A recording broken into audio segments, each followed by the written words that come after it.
Is there a strategy that'll help you grow your company faster? CEO Sales Strategies is an investigative business podcast for entrepreneurial people who never stop asking questions. Highly acclaimed sales revenue growth expert Doug C. Brown interviews CEOs, business owners, and professionals who serve them to uncover and share actionable tips and methods behind their bulletproof sales strategies. Topics covered on the show include their failures, struggles, secrets, and processes that help them succeed in selling millions to billions of dollars of their products and services, all with the sole aim of helping you grow your business. If you are eager to know the most effective sales secrets from the A players of the game, then the CEO Sales Strategies podcast is certainly the place to be. Hey everyone, this is Doug C. Brown with the CEO Sales Strategies podcast. I got a great guest for you. His name is Mr. Sam Palazzolo. Sam and I have known each other for a bit now, and we've conversed several times. And we like to joke behind the scenes. So I purposely, on my introduction with him, said, "Oh, I forgot his last name," because it's kind of a humor thing that we play back and forth sometimes. Anyways, I didn't forget his last name. I definitely know who he is. But here's the thing. In this particular episode, pay attention to what we discuss on mergers and acquisitions, right? Because it's a growth strategy in companies. And a lot of times people don't think about this as a growth strategy because they think, well, I don't think I can do that. I don't have the cash. I don't have the cash flow. I don't have the resources or whatever capacity. What am I going to do if I gain all this new business, out of the gate? But it's really not that scary, and it's really not that difficult once you understand how to do it. And Sam and I talk quite a bit about that. We also talk about how to hire productive teams and what it is to have a productive team, as well as a bunch of all kinds of different things. So I think this is a great episode for you if you're looking to expand your company, and really pay attention to what he's got to say. All right. Without further ado, I'm going to go to the interview. You'll hear me reintroduce him again on the front end of the interview, and we'll go from there. Here we go. Hey, everyone. This is Doug C. Brown with the CEO Sales Strategies podcast. We have a very fine guest for you today. His name is Mr. Sam, and I'm going to let him pronounce his last name for you because I mess it up every single time. But he's from Tip of the Spear Ventures. And he's got a very interesting background, as you're going to find out. And I brought him on because we're going to talk a lot about building productive teams today, but also I brought him on because he has a venture capital and a very skilled financial background as well. And a lot of times, you can externally or internally fund a company. And so we'll probably get into that as we go along. So Sam, welcome to the call, sir. Thank you, Doug. For the record, everybody, Sam Palazzolo. I know that, but that's such a cool name, right? It's like Palazzolo. It's like a movie star's name in a lot of ways. Thank you. Thank you. So, Sam, could you give people a little bit of background? Like, how did you come to build Tip of Spear Ventures? Yeah, so I launched Tip of the Spear Ventures in 2012 after I successfully led a tech startup to a private equity exit. I like the model. I love the entrepreneurial experience. I said, that's what I want to do. I want to build a private equity firm. Now I have a financial background, so it wasn't exactly a moonshot like it sounds coming out of my mouth. But we built Tip of the Spear. Prior to that, I come from big consulting, Deloitte, Aon's Change Management Group. And I had my own consulting firm for about 5 years that I grew from single shingle to 20 folks. We were working on initiatives, primarily sales biz dev related. We were working with clients that were here domestically in the US as well as internationally prior to the tech startup. And when I left the tech startup, I had one of my senior partners call me up and ask, can we put the band back together, so to speak? And I said, yeah, that sounds amazing. Let's do it. But I want to do something different this time. I want there to be, two sides of the house. And so we formed this company called Tip of the Spear Ventures. And to this day, we're going to celebrate our 10-year anniversary next year. We still have two sides of the house. One side, very much still a consultancy. Today, we do what's called business transformation consulting, which essentially is change management, We have a heavy focus on sales biz dev, but that allows us to go organization broad. So we'll swim upstream to marketing and strategy. We'll swim downstream to operations for the fulfillment and the customer experience. But to this day, business transformation consulting is what it is that we help clients ranging from the Fortune 100 all the way through the SMB market complete. The other side of the house, as you alluded to, very much a venture side. We do three things really well, I think. First is we help entrepreneurs with their venture. Revenues of greater than $1 million seems to be our threshold for success. And we love working with leaders there to help take those organizations even further faster.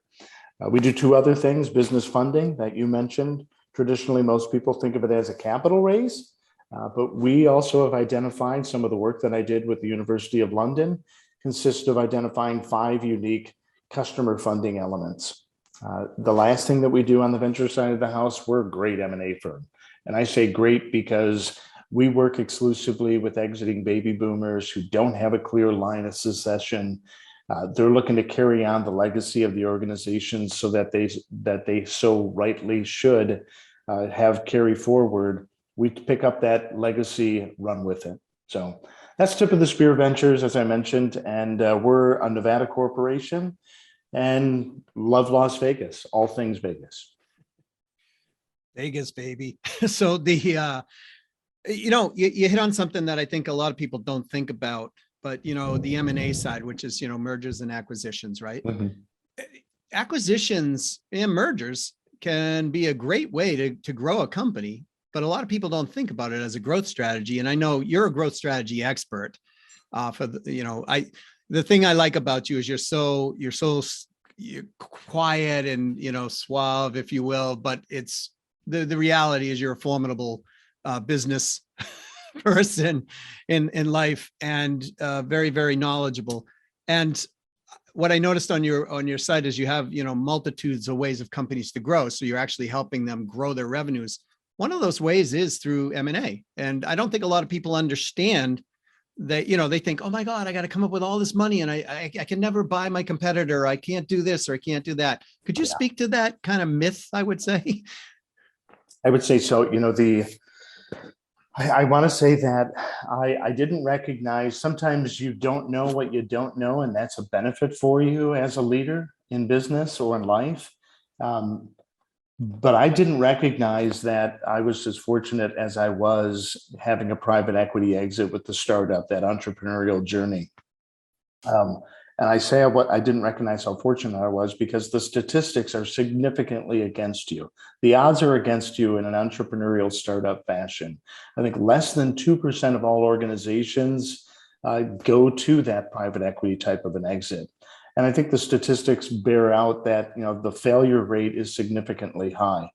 And so you're exactly right. The concept is called entrepreneurship through acquisition, as opposed to entrepreneurship through startup. It's also termed acquisition entrepreneurs. That's neither here nor there. What is important, though, is the concept of, rather than having to go and start from scratch, I can go out and I can acquire a business that already has those 3 key tenets: people, process, and technology. And the most important one is the people aspect of it, not only from an internal, but from an external, and meaning customers are already in place and revenue is currently being driven at the organization. By far a much better success path. And, I always thought, Doug, that, who am I to go out and buy a company? I mean, granted, we're a private equity firm. We have the ability to raise funds to go out and do investments in organizations as well as acquire them. But I mean, we're going to operate, who are we to do that in an M&A space? When I think of M&A, I think of, big Fortune 500 international conglomerates who are looking at each other and figuring out, how are we going to do this? What's a guy like me going to do with an organization that's somewhere between, I don't know, 1 million and 10 million top line revenue? Are those even approachable? Can those be acquired? And the reality is that, yeah, they are, and they can be. And it's much easier and within reach than most entrepreneurs perceive it to be. And so that's from a pure acquisition play. If you already have an organization and you're looking to scale it and grow it, there's three ways in which you can grow a business from a selling perspective. You can sell to new clients or customers. That's super sexy. That's where the focus is, right? Right. There's also the upsell, cross-sell opportunity. So have them or allow them the opportunity to purchase more at time of purchase. And then the final way is to get them to come back, repeat, repurchase at tighter timeline, right? Those are the big three. Well, what if over the top of that, you threw a model that said, we're gonna work with our customer base that we have, but we're also going to go out and look at our competitors that are in the space who serve the same customers. Maybe they're direct competitors, maybe they're competitors in the channel, either upstream or downstream, where they provide either a service to before us or a service to after us. Maybe those are the types of companies that we should look at acquiring. And maybe we can build onto our own little channel development in an acquisition stream. By far, a much more easy and successful approach. And quite frankly, I would argue it's just as sexy as dealing with those new client acquisitions. Well, it's always nice to overnight say, I went from 5 million to 15 million, right? Overnight, right? So but I think, a lot of companies, they're afraid or they don't know how to go out and actually do something like this. Like you said, can I buy between a $1 million and a $10 million company? Well, what I have found, and I'm in the middle of doing this right now with somebody, they're getting older, right? And, not that I'm a young spring chicken anymore, but they're getting older and they're looking at what are they going to do with their business once they're gone? So sometimes just coming in, like I've come in and I'd be like, with this person, I really value what you do, right? So, and I want to help you extend your legacy beyond. When you're ready to stop, I'm ready to continue on. So would you be interested in having an arrangement like that? And I don't think people kind of get this, like, okay, this is really an acquisition over time, right? And so I think people think that they got to do exactly what you just said. They got to find somebody like yourself who has the capital or help them raise the capital or get the bank to do it or whatever. But there are creative ways of acquiring. And I also believe exactly what you said is a lot of times your competition can be your best asset. No, you're exactly right. We had a conversation with one of the organizations that we acquired where the gentleman, he wanted to sell it, but when he started to sell it, he probably should have started 5 years before our conversation. In other words, he hadn't set his organization up to be sold or acquired. The other issue that we typically find is that, folks who are looking to exit, who are looking to sell their business, not only are they not prepared, but when they do exit, it's over. And then what? We like to work with entrepreneurs who own their own businesses that are in that demographic where they want to retire, or maybe they just have different interests, right? But maybe there's a way that we can develop some type of an agreement or a long tail relationship where they can off ramp over a series of years, as opposed to a dramatic stop, on the 30th or the 31st of the month, when we ultimately sell this business, we're done. And for most of the entrepreneurs that we work with, they like that type of relationship. And why wouldn't they? I mean, we have folks who've owned businesses for as little as 10 years, as many as 40 years. And those aren't just, hey, I think I'm going to go into the office today. Or, if my golf game wraps up, I'm going to go back to the office or to the manufacturing plant and start working. That's not the case at all. As a matter of fact, most of the entrepreneurs we work with, they haven't sniffed a golf course in the last decade. They have thrown their, as we like to say, blood, sweat, and spears into the business, and they're fully all in. And to pull all out, it's a stretch for them, and it can be an adjustment.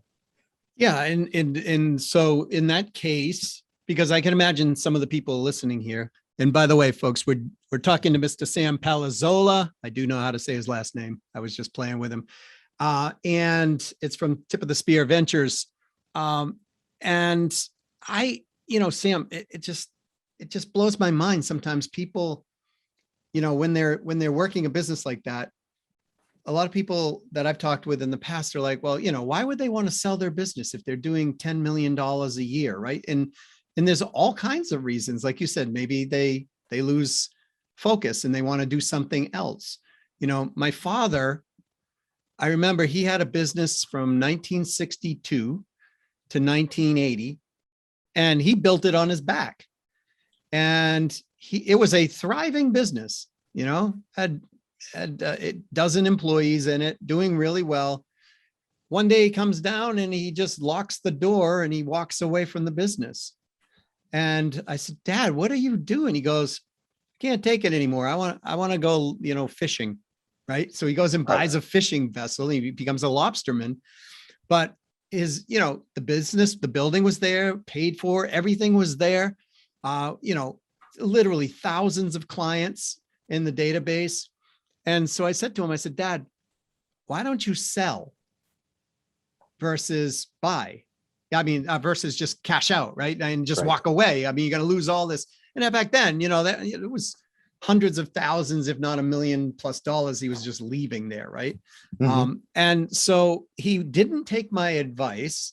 But then a couple of years later, one of his competitors came to him and said, would you like to come to work for us? And he actually took the offer, right? Yeah. And the reality is that competitor would have bought him. Right. They would have bought him, retained him for his knowledge, his expertise into the business.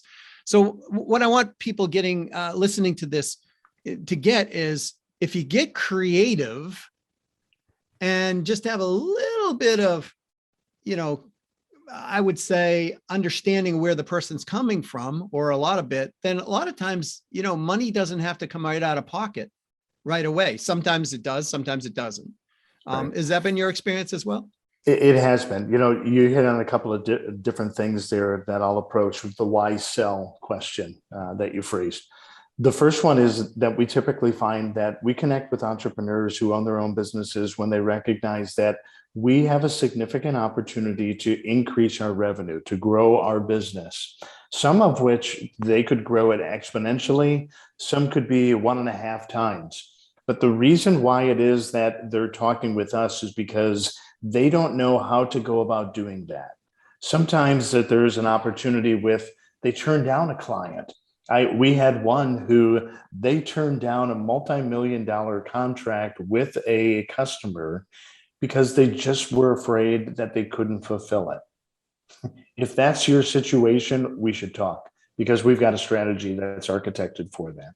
The other reason sometimes is that, we do a lot of business with, on both ends of the spectrum.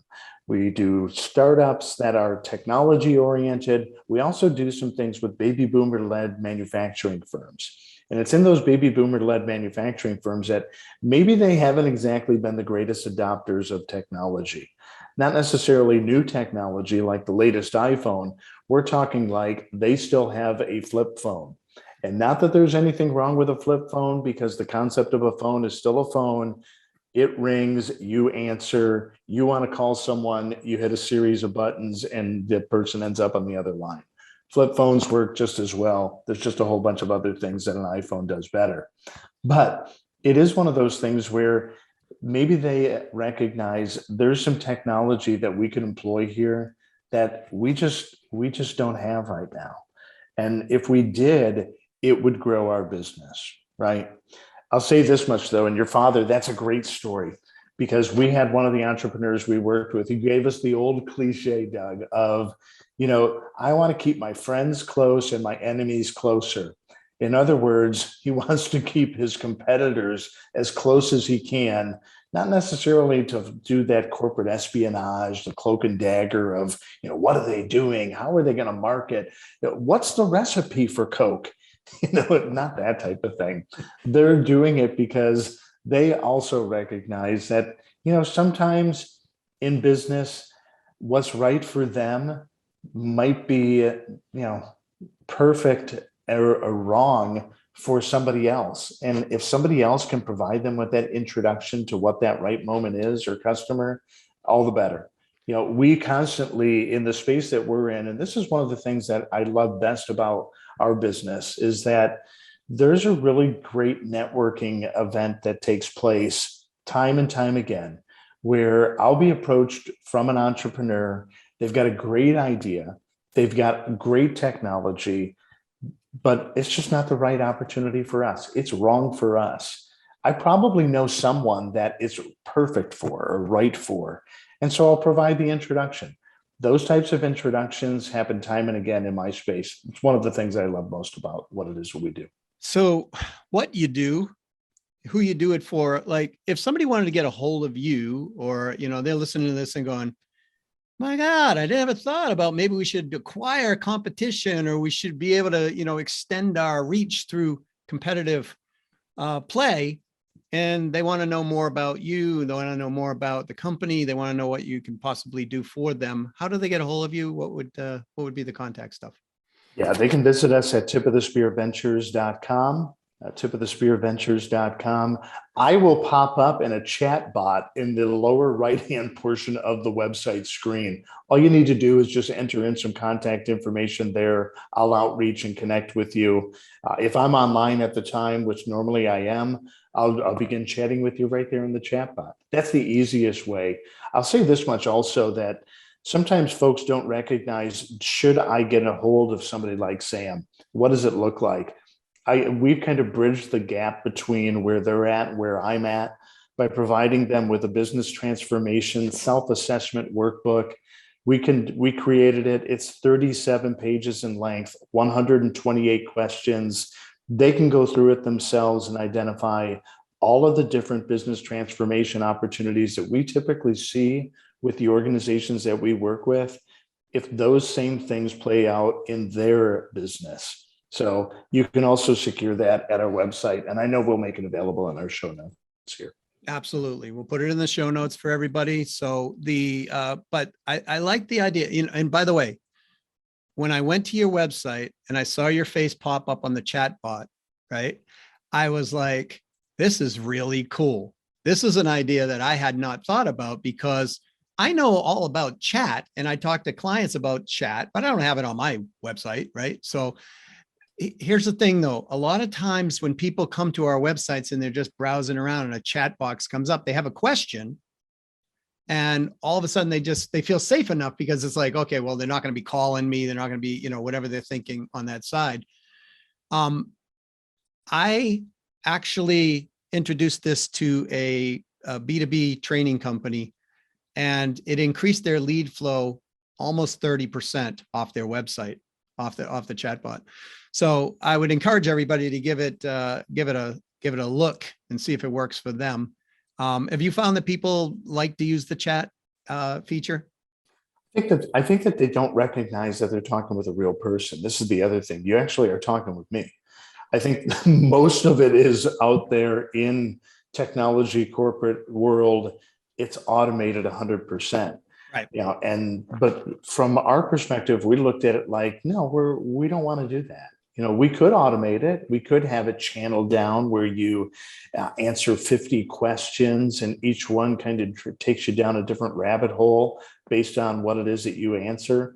But it's one of those things where it's like, I think on our website, it's, what brings you by? Welcome, which is, I'm from one of those big Italian families. That was our signature greeting for everybody that came to the front door. Hey, welcome, come on inside. Make yourself at home. What can I get you to eat or drink? It's kind of the same thing in a virtual capacity extension. Hey, welcome to Tip of the Spear. What brings you by? I think that's maybe that's where, I was born and raised in a restaurant business, Doug. I know you and I talked about that. Yes. But still to this day, everything that I have that's good in business comes from that restaurant background. The ability to be hospitable, to serve, All of that comes from that background. And that's where that chat bot that you talked about, it's really talking with me. There's a person on the other end, not technology. And, connecting and building relationships really is one of the foundational elements of building any company or any business in general, but it's also enhances our lives when you get to talk to real people. I mean, you go into these chat bots that you're talking about, and it's like, hello, I'm your virtual assistant. And it's like, okay, I have a specific question. You type it in there. And it's like, I'm sorry, maybe you want to try this reference, this reference, this reference, or that reference. And it's like, I'm done. I can't, but if I had somebody like yourself and I asked a specific question, then all of a sudden it's like, oh, wow, okay, that makes sense. And now I'll start to engage from a client perspective, saying, okay, this person can probably help me, right? So I think it's really important for most companies. I mean, if it's a frequently asked questions type thing, I get where the automation can come in.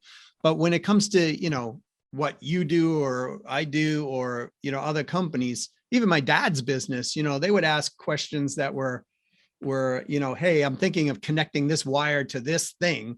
And if the chat bot came up and said, yeah, go ahead. And they did, and they burned themselves, like literally. Right. So it's a really cool idea that I hadn't thought a lot about, even though I've recommended it to people, but it's something that I'm going to adopt. And I recommend people take a look at it as well. Sam, one of the things I love about you is on your website, you have about 25 different ways that a company can grow, right? And, one of the things that you and I were talking about before was, the people part of the business, right? Because I've always said business is so easy as once you remove the people, right? It's very yeah, both internal and external, customers included, right? Exactly. So, but when we add people, we add emotions and we add feelings and we add all this and desires. And that's what makes it magical in a lot of ways. But we were talking about, how do you hire productive teams? Because productive teams are another way of really growing the revenue in a particular company. What would be some foundational things that people, from your perspective, I want to hire, let's stick to sales teams at this point, if we could. Because I get a lot of questions on sales teams on this particular podcast. Yep. What are some foundational elements that you look for in hiring a top performing sales team? Yeah, I'll back up maybe in order to go forward. And that is that if you look at the success factors when it comes to people, and people is one of the 4 primary pillars that we work with organizations on in our business transformation consulting services. So we typically hear the cliche, people are our most important asset, yet we do nothing from either a recruiting initiative to find A+ talent. We do very little in onboarding to ensure that we provide them with success opportunity. And then we do nothing from a retention perspective, or very little. We figure, you know what, we already got them. So why are we going to invest in them? And why would we want to continue to send them to training? And who knows, maybe even sharpen the saw, sharpen their skills, right? I would say this much, that hiring great people, everybody wants to go out there and everybody wants to get a team. But it starts with one person. You got to look for the person. And you got to know strategically where it is that you're going to look to find. And then more importantly, what is it that you want this one person to do? It's typically an overreach by most of the organizations. And I've worked, like I mentioned earlier, big consulting for the last 2 decades. Typically, we're contracted with an organization who wants us to not only conduct our initiative, but the mirror of the initiative is to also train their folks so that way they can actually execute when the initiative is over. And typically, it's a far overreach from an individual's perspective, where they want the individual to behave in that team-like capacity. In other words, they want the one individual, rather than to do one function, they would like them to be a unicorn capable of doing all types of magical elements. And not only just a unicorn, but Doug, a rainbow colored unicorn on top of it. And that's awfully hard to do when you might have a series of mules out on the farm. Right. So I go back to the people moment, look strategically for what it is from a roles and responsibility. Building great teams begins with finding one person, but just ensure that you don't overreach with that one person and try to make them into this unicorn, because few people can do it. That's why they're unicorns, right? There's not a lot of unicorns running around there. I don't know where it is that if you're on Indeed, ZipRecruiter, I haven't exactly found the website that's going to, from a recruiting perspective, provide me with the perfect unicorn. But I know on those sites we can find, and even on LinkedIn, we can find people who are very specific, function, role, responsibility oriented, who can really be brought into an organization and excel. But that, from a tip perspective, if I was going to provide some of that type of content, that's what I would ask people to do, is really drive down. Great teams begin with one individual, but please don't ask too much of that one individual. They're just not going to be able to do it. They're going to get frustrated. They're going to leave. You're going to get frustrated. You're going to have to do what it is that they should have been doing. We're speaking with Mr. Sam Palazzolo, and he has a company called Tip of the Spear Ventures. And we're talking about productive people at this point and productive teams. And I love what you said about retention, because I see this as a big hole that companies, well, let me go back to the unicorn, because I love the unicorn analogy. When we're a startup or in a startup atmosphere, I don't know. I think unicorns are probably needed more, right? And in a lot of ways, right? Because when we have limited resources, we need people to fill multiple roles and wear multiple hats most of the time. But as the company or the corporation matures and it gets into a place where there's structure in the process, then sometimes having a multicolored unicorn in a position is actually disruptive to an organization. That, at least that's what I've found. Right. And this is where it comes into the retention. And since I'm a little ADD, I wanted to get this in quick, Sam, because you mentioned flip phone before, and the Motorola 550 was one of the best phones in the world. For those of you who don't know what I'm talking about, look it up. But from a retention point, I don't see a lot of focus, which I think is terrible for companies, because the cost of turnover is expensive, especially when you have that right individual in a company. But I don't see a lot of companies putting efforts into the retention of the people. I think they're doing exactly what you said. Well, we got them. Hey, we're paying them. They're happy, and they'll stay here, and we don't have to even think about it.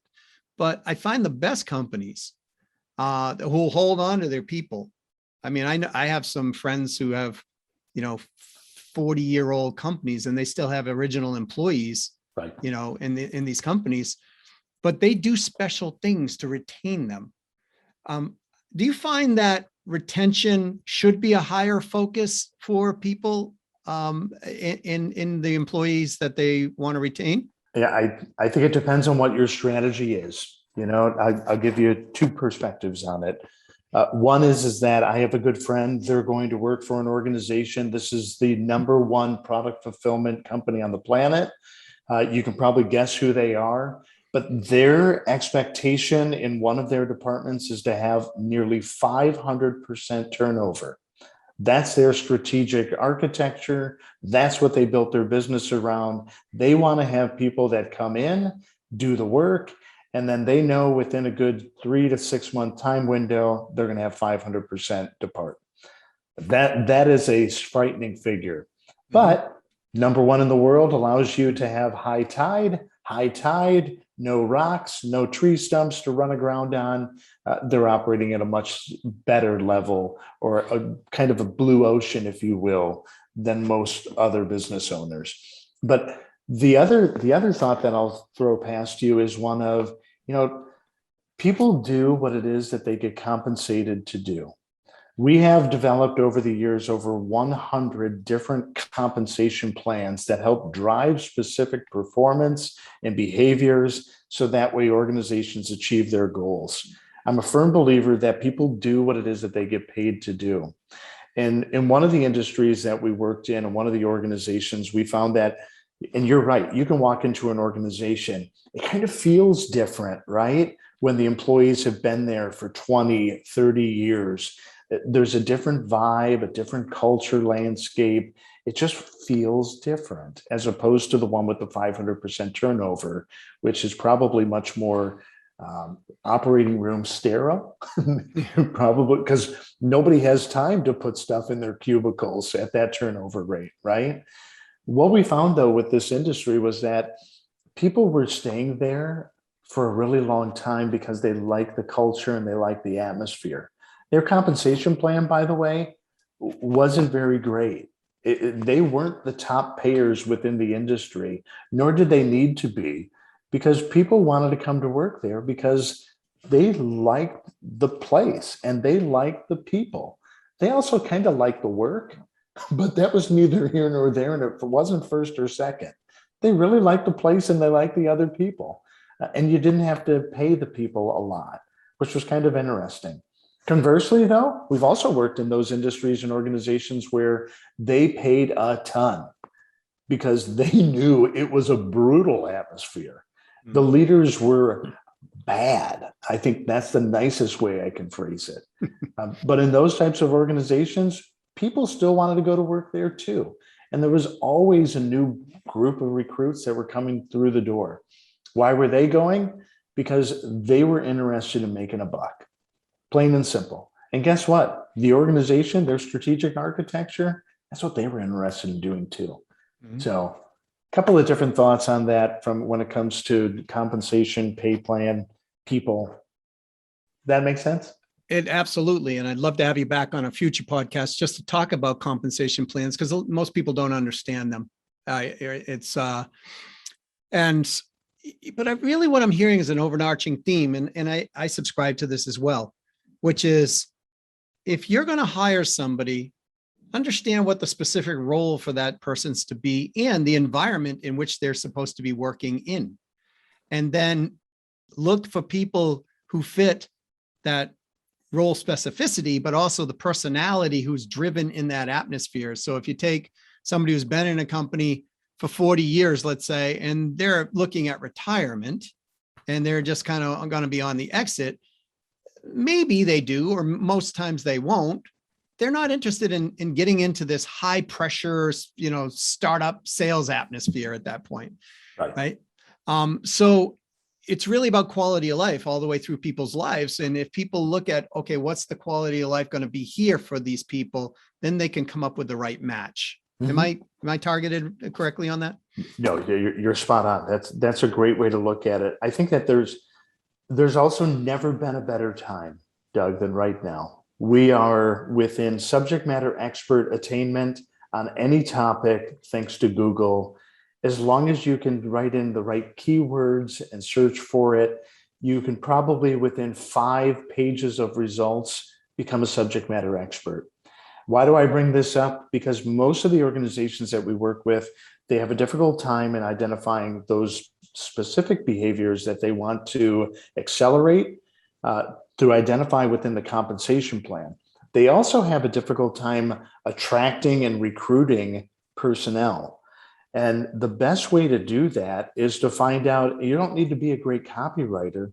I come from that Toyota Lexus world, right? Toyota Lexus didn't invent the wheel. They just got a hold of a wheel and figured out, how can we make that wheel spin faster and be better? And I would encourage the small business owners or the business owners out there to do the same thing when it comes to personnel. We're probably 5 pages on a Google search of identifying the perfect job description for an individual. Now, you're not going to be able to lift and shift or to copy and paste from an organization's job description or what it is that they're currently recruiting for or they've recruited for in the past for an individual role and responsibility. But there probably is a great opportunity to take the best of and create a hybrid version that's perfect for their organization. Or maybe it's aspirational where it's a stretch. And maybe it's a mule with a sprinkling of rainbow colored unicorn on its mane. Maybe it's something like that you can create by going out there and searching. But it does begin with that. What are the roles and responsibilities? What's the compensation plan?